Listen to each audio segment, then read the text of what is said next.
We are up to Mishnah 5 of chapter 2. Until now, every Mishnah has been a new rabbi, a new scholar, a new sage. And this time we see Hillel, whom we met in chapter 1, and now we see him again in chapter 2 to tell us a collection of these very powerful lessons that we'll see. And he's actually going to give us Mishnah 6 and 7 and 8. So we have a lot of Hillel in our immediate future. We're going to read his teaching, and then we'll go through it bit by bit. He begins, Al tifrosh min hatzibor. Hillel says, do not separate yourself, do not depart from the tzibur, from the community. That's number 1. Number 2, Va'al ta'amin ba'atzmecha ad yom moscha. Don't believe in yourself, don't trust yourself until the day of your death. Va'al tadas chaverecha ad tariyel makomo, and do not judge your fellow until you have reached his place. Va'al tomar davar she'ef shalishmo shesofer li shomea. Do not say something that is not possible to understand immediately on the grounds that it will in the end be understood. And finally, Va'al tomar lekeshe'efne eshne, and do not say, quote, when I'm free I will study. Shema lo tipane, perhaps you won't become free. So thus we have 5 teachings from Hillel. Don't separate yourself from the community. Don't trust yourself until the day of your death. Don't judge your fellow until you arrive at his place. Don't say something that's somewhat obscure, that's hard to understand on the grounds that will be understood in the future. And finally, don't say, when I am free, I will study. I'm too busy now.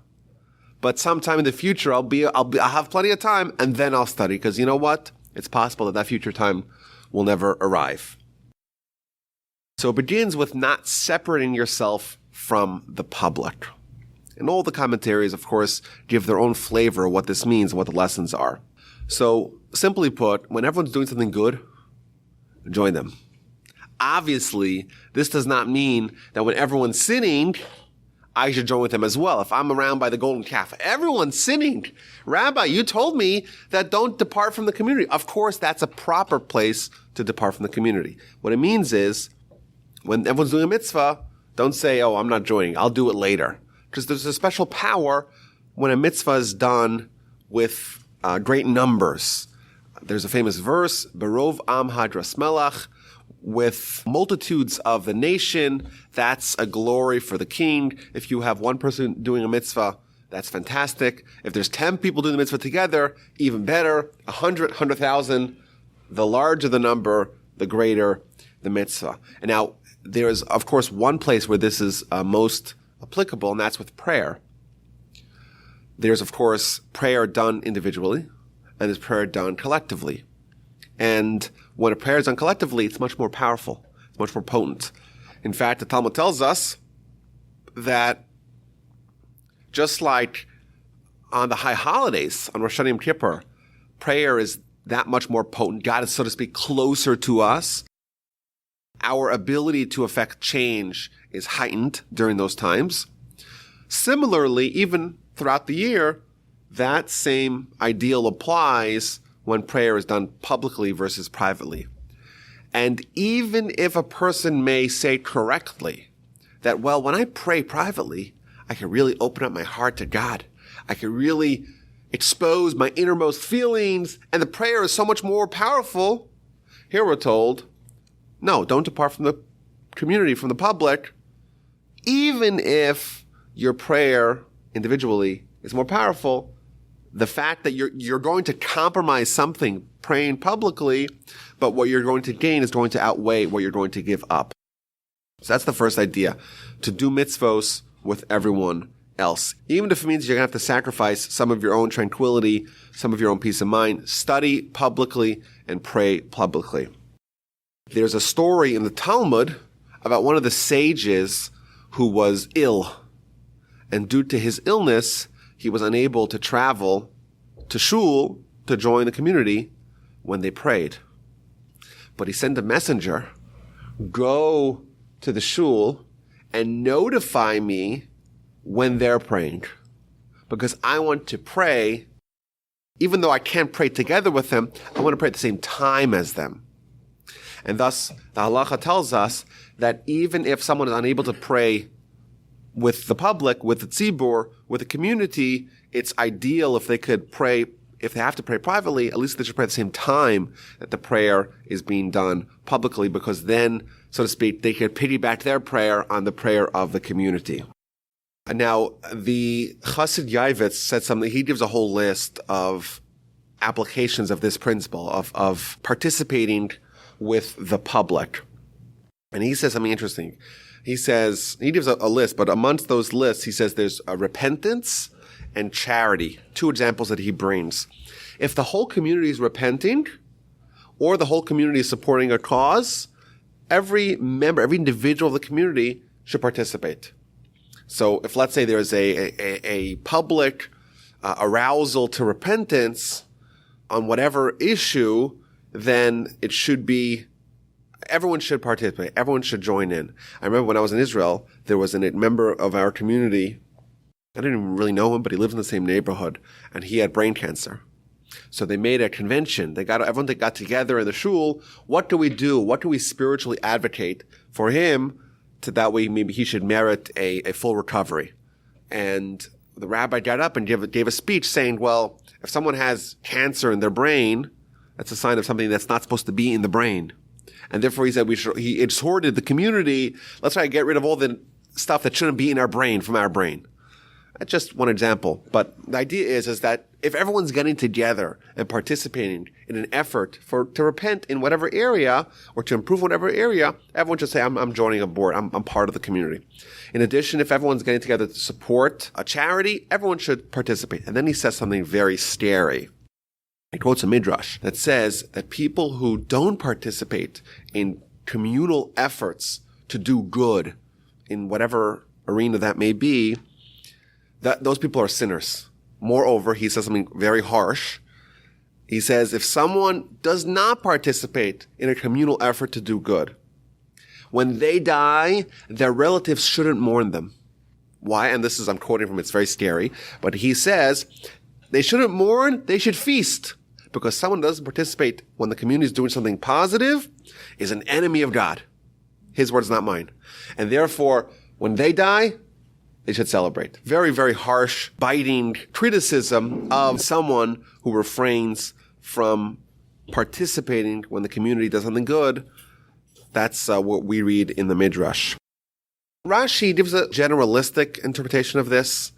He says that when everyone's suffering, suffer alongside them. When everyone's rejoicing, then rejoice alongside them as well. I would say perhaps we could give a practical example. Don't be the one who cracks jokes at funerals or the one who's somber at a comedy event. Like if everyone's happy, everyone's joyous, try to join the community. Don't be the renegade. Don't be the outlier. Don't be the one who says, I'm different. Don't be the contrarian just for contrarian's sake and saying, I'm not participating when everyone else is participating in it. There's another realm of this principle, and that is with respect to judgment, specifically divine judgment. We know that we're judged, of course, in this realm by humans. We can be judged by a court. We can be judged by a Jewish court. We can be judged by a secular court. We can be judged by our friends. We can be judged by our enemies. We can be judged by humans. But in addition, we're told that we're judged by God. In fact, on Rosh Hashanah, Yom Kippur, those are called the days of judgment, because we get judged by God. And we get judged collectively, we get judged individually. And if you look at the prayers and the liturgy and the philosophy of Rosh Hashanah Yom Kippur, and in addition, all the sages and the commentators throughout the history, they would always stress that our goal on Rosh Hashanah Yom Kippur is to be judged as part of a community, not to be judged as individuals. Why? As individuals, we all have flaws. And we all have holes in our character, our behavior, our ideals, our priorities, our values. All of us, if we're scrutinized, you can find flaws with us. Just like kind of the IRS. They always get the mobsters on their tax, on their tax reporting, on tax evasion. Because everyone has something. If you look hard enough, you'll find something. You look hard enough, you'll find something that's not reported or whatever. Similarly, with respect to how God judges us, if he looks hard enough to us as individuals, he'll find something. However, there is a pledge by God that the Jewish nation will always emerge meritorious Rosh Hashanah Yom Kippur. Which is why the Midrash tells us right after Yom Kippur is done, we take the lulav and the esrog, we take the branch and we shake it, we brandish it, says the Midrash. What's that like? It's like a victorious warrior returning from battle, brandishing the sword up high. Similarly, the Jewish people went to battle, and every Yom Kippur we know we're emerging victorious. Of course, to be part of the Jewish nation is sort of rocky. If you look at our history, chaotic, upheavals, dispersions, lots of mistreatment by our friends and with friends like this who needs enemies. But as a whole, we're still around despite the odds because the Jewish nation will always survive. And therefore, our objective or our focus on Yom Kippur should be, on Rosh Hashanah Yom Kippur should be, how do I join the nation? How do I make sure that I earn the acquittal that's going to be given to the nation? I have to become part of the nation. Now, there's a mind-blowing teaching in the Talmud that if you just read it, it's totally inexplicable. It doesn't make any sense. But in this light, it makes a whole abundance of sense. The Talmud tells us in the end of the book of Yoma, Yoma is a book that deals with Yom Kippur. It says something that appears completely odd. If a man sees a seminal emission on Yom Kippur, he will die that year. But if he doesn't, he should know that he's completely righteous. That's what the Talmud tells us. Seems very odd, very strange. And my grandfather explained it beautifully. We know that in Yom Kippur, there's 5 prohibitions of pleasures that we're not allowed to partake in. Eating, drinking, washing, smearing ourselves with oils. And one of them is to not engage in marital intimacy. It's to refrain from carnal pleasure. Well, someone who sees a seminal mission Yom Kippur is someone who is not participating in what the whole community is suffering. The whole community is withholding from pleasure. And this person is saying, you know what? I'm not withholding from pleasure. Therefore, they are excluding themselves from the community, from the public. And therefore, because they're not participating in the suffering, so to speak, in the affliction that the community is partaking in, therefore they're judged as individuals. And therefore they're going to die that year because most individuals can't withstand the scrutiny of being judged alone. But however, if they don't die that year, they should know that they're completely righteous because they were able to withstand the scrutiny as an individual. A fascinating explanation from my grandfather of this Talmud and this ideal that we want to be part of the community because it saves us from being judged as individuals and it'll ensure that we are acquitted in judgment. What's the next teaching of the Mishnah? The next teaching of the Mishnah is don't believe in yourself until the day you die. So the Rambam connects these two teachings together. Don't depart from the public and don't believe in yourself until the day you die. Says the Rambam, what does this mean? If the whole community is studying, and what do you say? You say, I got this. I'm an expert at this. I don't need to study with them. I've mastered this topic or this skill. Everyone's studying the laws of Shabbos. I study the laws of Shabbos very intensively. I know them. I don't need to partake in it. Says the Rambam, don't believe. What does the next teaching of the Mishnah say? Don't believe yourself until the day you die. You have to realize that there's a certain fallibility that we have as humans. We can't be sure that whatever status we've attained, we will retain it forever.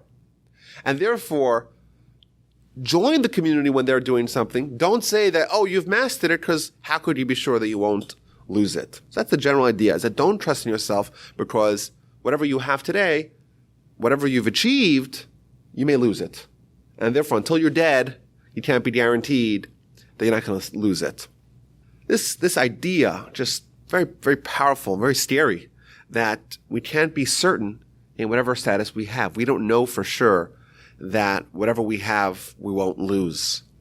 And the reason for that is, of course, is that we have a Yetzer Hara. We have an evil inclination. And the evil inclination is relentless. It is unyielding. It doesn't give up. There's a fascinating midrash in Psalms, Midrash Tehillim, on Psalm 34. The midrash gives us an illustration of the Yetzer Hara, of the evil inclination, and its relentlessness. It contrasts it. You meet someone for an hour. What happens when two humans meet and they get to know each other? Almost invariably, they'll become friends. That's just the nature of human interaction. If they meet each other, they spend some time together, they'll become friendly. That's humans. What about the evil inclination? Evil inclination, we're told in the Talmud, has been with us since we were born. Since the day that we arrived into this planet, we've had a Yetzer Hara. So we've been in companionship with the Yetzer Hara our whole lives. And does he love us? Is he friendly with us? Absolutely not. Says the Midrash, he's always scheming for ways to make us falter, to make us suffer, to make us have miscues, to make us have missteps. And if he doesn't succeed at the time we're 20, he'll continue until the time we're 40. And if he doesn't succeed when we're 40, he'll continue to try till we're 70 or even 80. Concludes the Midrash, is there any enemy that we have in our lives as tenacious, as relentless as this one? We could win over the Yetzer Hara 150 times. Does he throw up the white flag of surrender and give up? Never. And therefore, how can we trust in ourselves until the day we die? If you trust in yourself before you're out of the arena, before your Yetzer Hara is removed from you, you're essentially allowing the Yetzer Hara to overcome you. Because the second you get complacent, the second you rest on your laurels, the second you allow the Yetzer Hara to come at you, and you're not resisting or combating his efforts, well, you're probably going to lose, because he's still there, and he doesn't give up until the day you die, and therefore you can't give up until the day you die either. Now, all the commentaries bring an episode of Rabbi Yochanan. Rabbi Yochanan was a great rabbi and a great sage, and a Kohen who spent 80 years as the Kohen Gadol, as the high priest. And towards the end of his life, he became a heretic. He became a Sadducee.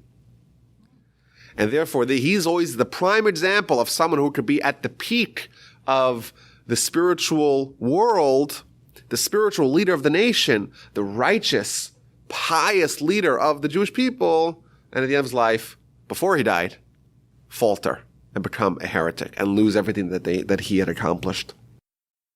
Just as an aside, how did this happen? How did the great high priest become a heretic? And the answer is because he wanted to help the heretics.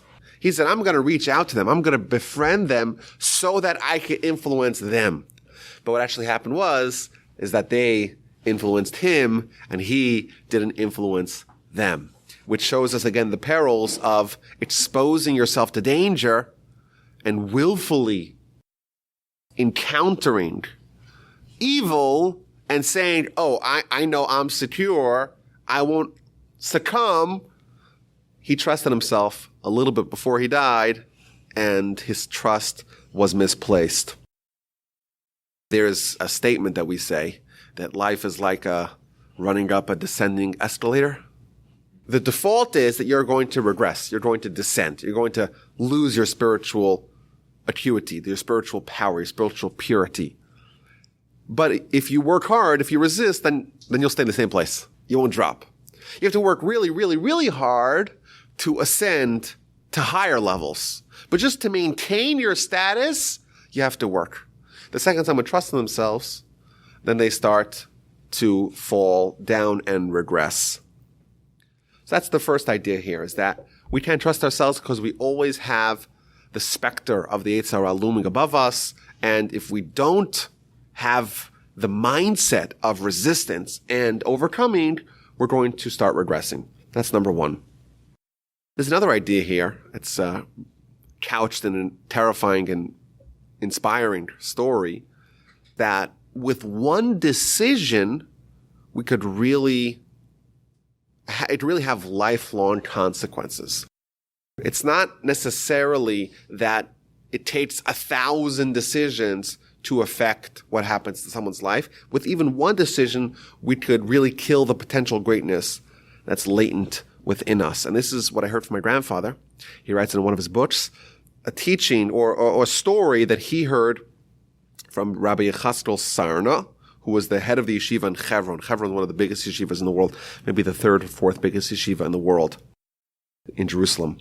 And he said, this great rabbi, this great head of the yeshiva, that when he was young, he heard a Musar talk, a Musar vad, from one of the heads of the Musar movement in that time. And his whole life, this idea was ringing in his ears. It was buzzing within him. One of the giants of the generation, one of the greatest Torah sages of the generation, got married very young. And he married the daughter of a man who had a flour mill. That's what was his business. He had a flour mill, grinding wheat to turn it into flour. And after he got married, he was studying Torah with great diligence and assiduousness. And one time, his father-in-law needed some help in the flour mill.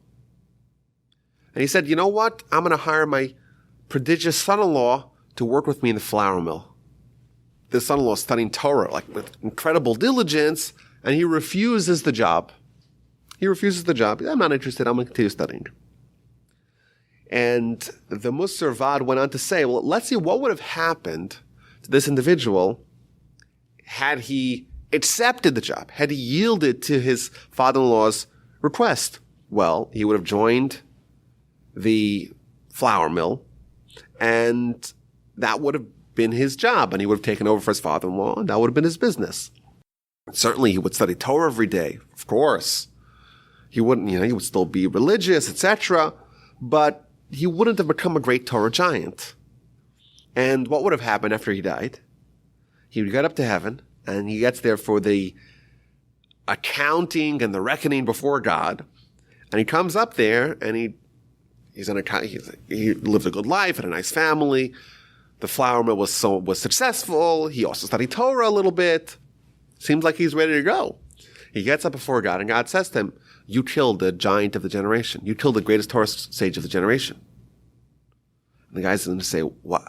I didn't kill anyone. I can't even kill a fly. How could you possibly accuse me of this horrific crime? And they would tell him, they would say, no, you killed the greatest Torah sage of the generation. Why? Because you remember once when you were a teenager, you were a young boy, you studied with great potential, and then you became a flour mill operator. But had you continued studying, you would have reached the absolute pinnacle of Torah greatness. And because you accepted this job, you effectively killed that great Torah sage. It doesn't exist because of your inaction. That was the content of this Vad, of this Musar lesson that this Rosh Hashiva had heard. The lesson is that we don't know necessarily the impact of our actions. And it's possible with one action that sets us on a certain course that we're going to follow for the rest of our lives. And therefore we're told here to have uncertainty. Don't believe in yourself. Because who knows? If you're so confident in your decision, it's possible you're making a grievous mistake. You don't even realize it at the time. But in hindsight, or certainly in God's purview, He sees everything and all possible angles of every decision and all possible permutations of those decisions. And therefore, your decision that you think is somewhat innocuous. Listen, could you blame someone for getting an honest living? Of course you can't. And we can't make that judgment. But God can. Our perspective and God's perspective are different. And I think that's exactly what the Mishnah is telling us. Don't believe in yourself till the day you die, because who knows how God sees it. Maybe God sees it very differently than you do. There is a similar story to this that is, I think it's a more famous one. It's told about the Netziv. The Netziv, Rabbi Netziv, is an acronym for Naftali Tzvi Yehuda Berlin. Rabbi Naftali Tzvi Yehuda Berlin, who was one of the most influential rabbis of the 19th century, 1817 to 1893. He was the head of the yeshiva in Volozhin. Volozhin is considered the mother of all yeshivos, and he was the head of the Rosh Yeshiva for 50 years. And he also was the author of many great Torah books, the first of which, maybe his most famous one, or maybe his most influential one, is what's called the Hamek Shaila. The Hamek Shaila. Hamek Shaila is a commentary on the She'iltos de Rabbi Chai Gaon. She'iltos de Rabbi Chai Gaon is one of the first Torah books written after the Talmud. After the era of the Talmud concluded, there was basically a lull in Torah writing for hundreds of years. But Rav Achai Gaon, one of the Gaonim, one of the heads of the yeshiva in Sur and Pumbedisa in Babylon, he wrote a book called She'iltos. She'iltos is the word for questions.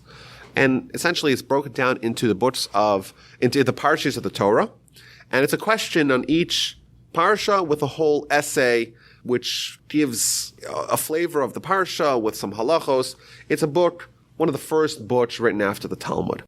And in the 19th century, this Rosh Yeshiva, the Netziv, he wrote a commentary on the She'iltos of Rabbi Chai Gaon called the Hamek Shaila.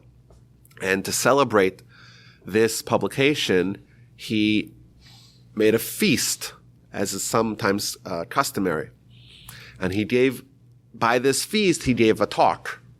And he said in this talk a story that happened to him. He said when he was a young child, he was 11 or 12 years old, he was not very successful in his Torah studies. He was obviously a very precocious young mind and very able, but he was interested in other things. He didn't want to study so much.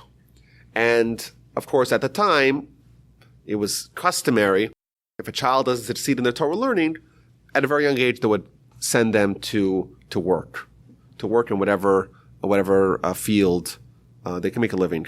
But it was quite customary for children 12, 13 years old, they're done with studies, and they go work. And he overheard his parents discussing what to do with this young child who doesn't want to study Torah. Obviously, he doesn't have a career in Torah ahead of him. Let's set him up as an apprentice for the local shoemaker. Let him have a decent living as a shoemaker. And he's listening in to his parents talking about him. And he gets very emotional about it. And he goes over to his parents and says, give me one more chance. Let me prove my worth.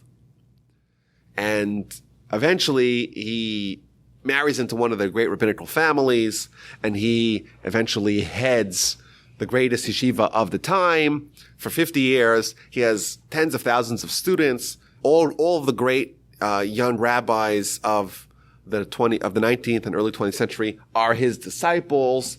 And he wrote not only the Hamek Shaila on the She'iltos, but the Hamek Davar, other books, and he became a great genius and great Torah sage. But he says to them, he says during this speech, during this publication celebration, he says, well, what would have happened had I not been inspired by this episode and I became a shoemaker? Well, as the previous story says, I would have gone, this is him talking about himself, I would have gone up to heaven after I die.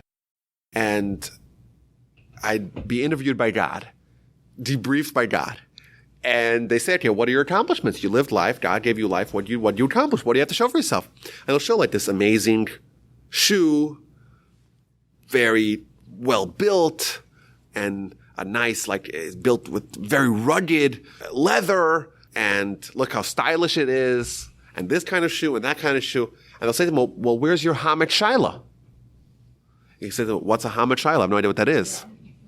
Well, it's a commentary on the She'iltos Rabbi Chai Gaon. He'll say to him, I don't know what's the She'iltos and who is Rabbi Chai Gaon. That's his story. And he says that this one episode inspired him, and otherwise who knows what would have happened to him, because God demands from a person what they could have accomplished given the skills and the abilities that they and the circumstances of their lives, and therefore he's kind of inspiring the listeners and us today, 150 years later, when we're talking about this story, inspiring us to try to maximize what we can achieve with whatever God gave us and not sell ourselves short and not arrive to God with just shoes when we could have written publications on Torah.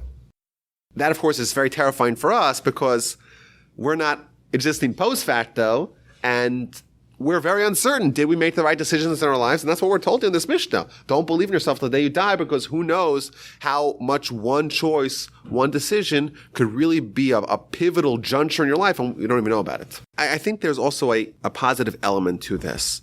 The Talmud tells us that if someone is wicked their whole lives, but the day before they die, they repent, and therefore they die in repentance.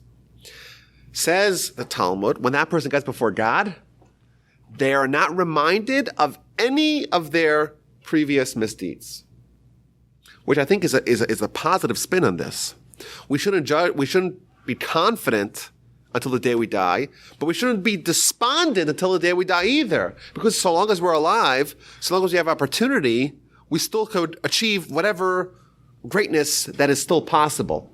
Of course, once you're dead, that's it. The opportunities are over. But until today that you're dying, don't be confident that you made the right decisions, but don't be despondent that you made the wrong ones, because you still have time to rectify whatever it is. So I think that's the flip side of it. That gives us always an opportunity, so long as we're alive, to make sure that we make the best out of our situation from here henceforth until we die, and we can achieve our greatness yet. This great Rabbi Yochanan, who was the high priest, he was the spiritual leader of the people. But you know what? At the end, he floundered. And it could be the opposite. There's many stories in the Talmud where it tells about people who lived lives of sin, people who were evil, people who were murderers, people who were so immersed in promiscuity. And the day that they died, they turned it all around. And they were granted a spiritual lease on life because they ended on the positive note. They ended with repentance. Until we leave this world, our story has not yet been cemented. Our legacy has not yet been cemented. Don't believe in yourself until the day you die, but don't give up on yourself until the day you die either. So that is some of the lessons of the second clause of the Mishnah. Don't believe in yourself until the day that you die. The third thing is, don't judge your fellow until you arrive in his place. As we're told, there's a famous idiom, don't judge another person until you've walked a mile in their shoes. And the idea here is it's all very much connected to the previous teachings. So you may have, for example, we're told to participate in public activities that are positive. Don't depart from the community. Well, sometimes you look at the community and say, well, this guy, this gal, so-and-so, not for me. I don't want to join the community. What's that line? I don't want to be part of any club that is okay having me as a member. There's that famous line. I don't want to be part of a club that has this and this person as a member. And therefore, if everyone's praying, but this guy's there, or if everyone's repenting, that guy's there, I'm out.